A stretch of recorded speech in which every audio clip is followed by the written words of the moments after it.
Na última parte dessa aula, nós vamos ver o efeito de um campo magnético no material e também vamos estudar a condutividade térmica. Então, primeiro vamos discutir sobre o campo magnético. Então, imagina que a gente tenha os elétrons se movendo não só na presença de um campo elétrico, mas também de um campo magnético, que a gente vai tratar ambos como constantes uniformes e vai supor que o campo elétrico e o campo magnético são perpendiculares entre si. Então é o que está ilustrado aqui na figura. Então a gente tem aqui um campo elétrico, né, nessa direção daqui, da seta preta, um campo magnético perpendicular aqui à amostra e à seta preta, né? E vamos ver o que acontece nesse caso. Bom, da física básica vocês já sabem o que ocorre, né? Essencialmente, quando eu coloco um campo magnético, vai surgir uma DDP transversa à direção da corrente elétrica, né? Então a gente tem certamente uma DDP aqui ao longo dessa direção. Se você medir, você vai achar uma DDP, que é a DDP longitudinal, usual, e você tem uma DDP transversa que aparece devido ao campo magnético, como vocês viram lá na física básica. Esse é o chamado DDP Hall, e esse é o chamado efeito Hall. Então os detalhes vocês viram lá na física básica, para vocês relembrarem lá. Agora a gente quer abordar isso do ponto de vista do modelo de Drude. Então, para o modelo de Drude, o que ocorre é que agora a força externa ganha um termo adicional, que vai ser carga vezes velocidade, produto vetorial com campo magnético. Tá? E a gente vai analisar isso também no regime estacionário, de maneira que a nossa equação simplifica para essa daqui. Agora, é conveniente escrever isso em termos da densidade de corrente. E vocês viram nas últimas partes dessa aula como relacionar a média da velocidade com o J e como relacionar o momento linear com a média da velocidade. Então, peço para vocês usarem essas duas expressões para mostrarem que essa equação que a gente tinha no slide anterior fica, então, dessa forma daqui. Então, nota que o campo elétrico agora e a densidade de corrente não tem mais a mesma direção. Então, essa aqui é o aspecto fundamental da introdução do campo magnético. Eu continuo podendo escrever que o campo elétrico ele é uma resistividade vezes a densidade de corrente. Por outro lado, o que aparece aqui multiplicando a densidade de corrente não é um escalar. Isso daqui é uma matriz 3×3, tá? Então isso daqui agora é um operador que a gente pode obter suas componentes, né? Diretamente a partir dessa expressão daqui. Então, como vocês viram lá na álgebra linear, vocês conseguem escrever essa resistividade dessa forma daqui. Então você nota que ela depende do campo magnético. Então se o campo magnético é zero, os elementos fora da diagonal são zero, e a gente vai reobter a lei de Ohm. A gente vai ficar com uma matriz que essencialmente é proporcional à identidade, então a gente pode esquecer a matriz e falar que o campo elétrico é um número vezes a corrente. E esse número, como a gente viu lá, é justamente o sigma, né, a condutividade. Mas na presença do campo magnético a gente tem um termo fora da diagonal aqui da resistividade, e aí isso tem como efeito que o campo elétrico e a corrente não são mais, em geral, paralelos entre si. Tá? Esse é o efeito Hall. E uma coisa absolutamente importante para a gente é que esse termo fora da diagonal não depende do tal. A gente vai voltar nisso um pouquinho mais adiante. Mas o tal, que foi o parâmetro fenomenológico que a gente introduziu lá atrás, ele não aparece nessa grandeza fora da diagonal aqui. A partir dessa grandeza fora da diagonal, a gente pode definir o chamado coeficiente Hall, que é o coeficiente de proporcionalidade com o campo magnético, que é dado por -1 sobre a densidade de elétrons de condução vezes a carga dos elétrons. Observe, então, que essas são grandezas que a gente conhece, a gente consegue calcular. A gente viu que a densidade de elétrons livres ela é a densidade de átomos vezes a valência do átomo. Ou seja, se a gente medir essa DDP transversa que aparece, se a gente medir então esse coeficiente de proporcionalidade aqui, esse RH, e a gente sabendo o N atômico e o E, a gente pode ter uma previsão da valência do átomo. E aí isso é absolutamente útil, porque isso serve como um teste para o modelo de Drude. Nota que quando a gente obteve uma expressão para condutividade, essa expressão da condutividade não pode ser interpretada como um teste para o modelo de Drude, porque a condutividade era em termos do tal, do tempo de relaxação, que é algo não conhecido. Na verdade, a gente usou o modelo, essa relação da condutividade como tal para descobrir qual é o tempo de relaxação. Então isso não era um teste do modelo de Drude, foi um ajuste que a gente fez. Agora aqui, por outro lado, não. A gente realmente pode calcular essa grandeza do lado direito, inferir qual é a valência e comparar com a valência que a gente sabe que é a valência do átomo. E a gente vê aqui o seguinte, que para vários casos dá bom resultado. Então, para o lítio, se você faz esse cálculo, você acha uma previsão de uma valência de 0,8. E o valor teórico aqui é 1. Para o sódio, dá 1,2, enquanto o valor certo é 1. Mas para alguns casos, dá bem errado. O berílio, você erra o sinal dos portadores de carga. Você vai dizer aqui que o seu coeficiente aqui deu menos 0,2. Então, você está errando até o sinal das suas cargas de valência, né?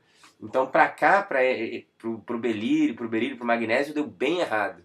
A gente vai ver em repetidas aulas, em repetidos exemplos diferentes, que esses modelos que a gente está usando, essas hipóteses de elétrons livres e tal, elas funcionam particularmente bem para a família 1A, para elementos de valência 1, como aqui o cobre, o potássio, o sódio, o lítio, e principalmente mesmo para a família 1A. E a gente vai ver isso bem mais para frente no curso, porque que isso acontece. Mas realmente para esses elementos o acordo é bastante bom. Vamos agora estudar um pouquinho a questão do transporte térmico. Então, a gente sabe que quando tem diferença de temperatura em um condutor, isso dá origem a uma corrente térmica, que é modelada através lá da lei de Fourier, né? Essa corrente térmica que aparece é proporcional a menos o gradiente de temperatura. Menos o gradiente porque você quer que vá do quente para o frio, né? E esse kappa aqui, então, é uma constante positiva que aparece, que é a chamada condutividade térmica do material. E a ideia agora, como a gente fez lá com a lei de Ohm, é tentar entender esse kappa em termos de grandezas microscópicas. E uma coisa que a gente já observa é que materiais com boas condutividade térmica costumam ter boa condutividade elétrica. Não é sempre assim, mas isso é uma coisa que funciona bem para muitos e muitos materiais e era já conhecido empiricamente muito antes até do modelo de Drude. Então, a gente vai entender isso, vai discutir isso um pouquinho mais a seguir, mas a intuição já microscópica que o modelo de Drude dá é bem razoável para isso, porque quem vai conduzir termicamente, quem vai conduzir a eletricidade é o mesmo agente, são os elétrons, essencialmente. Então isso não é totalmente verdade, mas em muitos materiais, essencialmente, a condução térmica é dada por elétrons mesmo. E aí é razoável que essas coisas andem de mãos dadas. Se você conduz bem termicamente, você conduz bem eletricamente. Isso está expresso nessa lei empírica, que é a lei de Wiedemann-Franz, tá? Que diz que essa razão entre a condutividade térmica e a condutividade elétrica sobre a temperatura é uma constante que é a mesma constante para diferentes materiais, ou seja, é uma razão universal, digamos assim. Essa é uma lei empírica, como eu disse, funciona bem para vários materiais, mas não tem exceções. Tem materiais que violam totalmente a lei de Wiedemann-Franz. Por exemplo, os clatratos. Vamos ver então o que o modelo de Drude tem a dizer sobre essas considerações.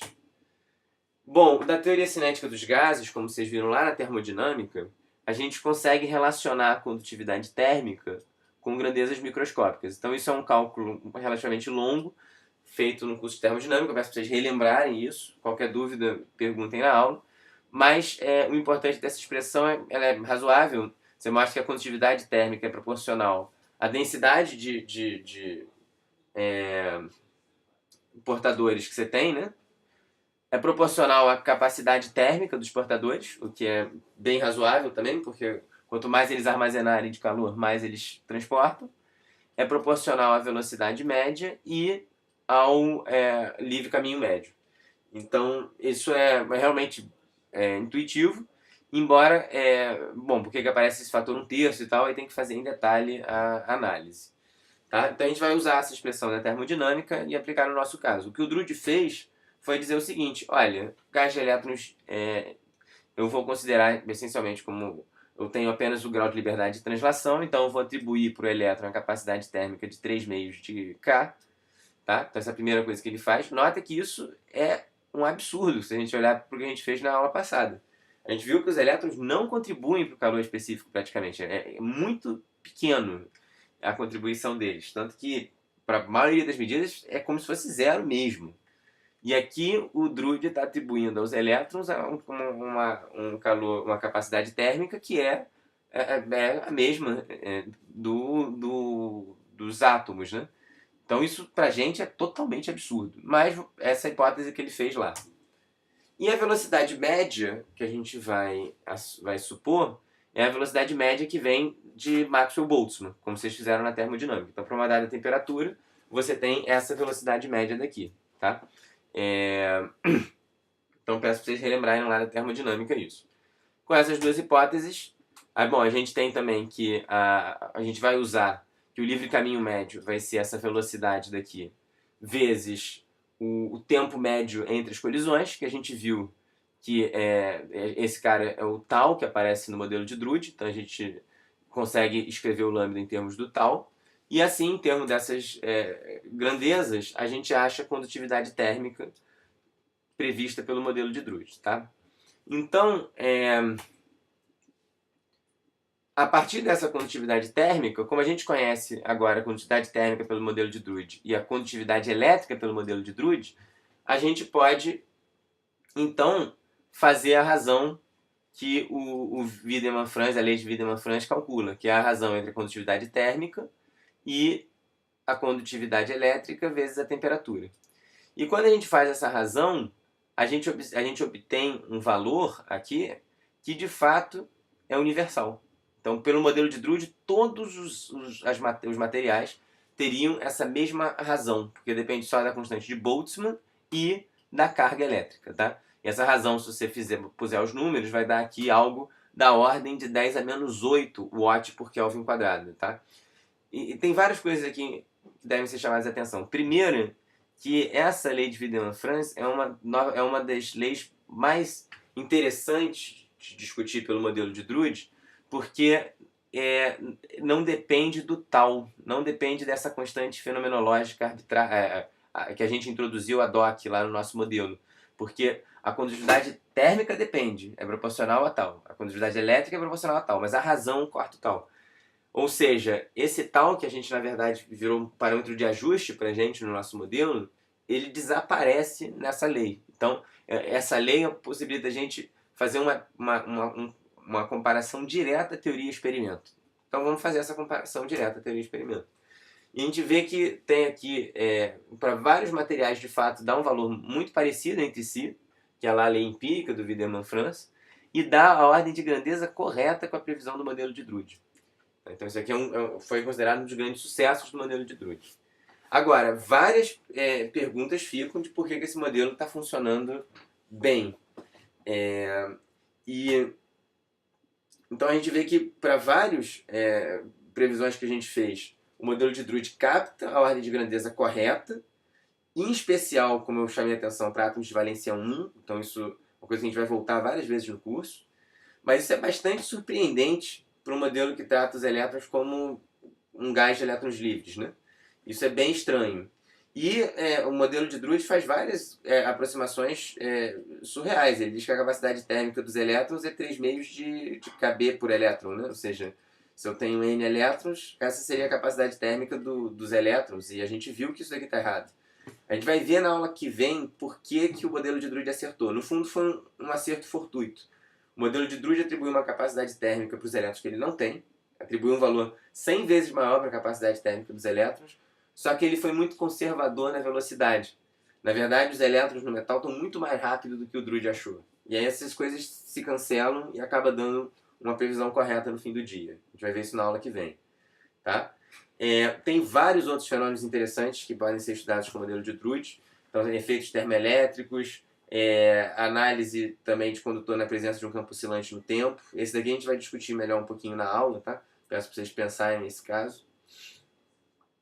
E como é que a gente melhora o modelo de Drude? Na aula que vem a gente vai falar, olha, os elétrons têm que ser tratados quanticamente, eles são partículas idênticas, e eles não satisfazem a estatística de Boltzmann, não satisfazem a distribuição de Maxwell-Boltzmann, mas sim a estatística de Fermi-Dirac. A gente vai ver como que essa modificação altera bastante o quadro físico que a gente tem e vai jogar luz também um pouco em por que o modelo de Drude, apesar de não dar uma previsão quantitativa muito precisa, por que ele, afinal de contas, é um bom modelo, porque ele capta também a ordem de grandeza dos fenômenos envolvidos, tá?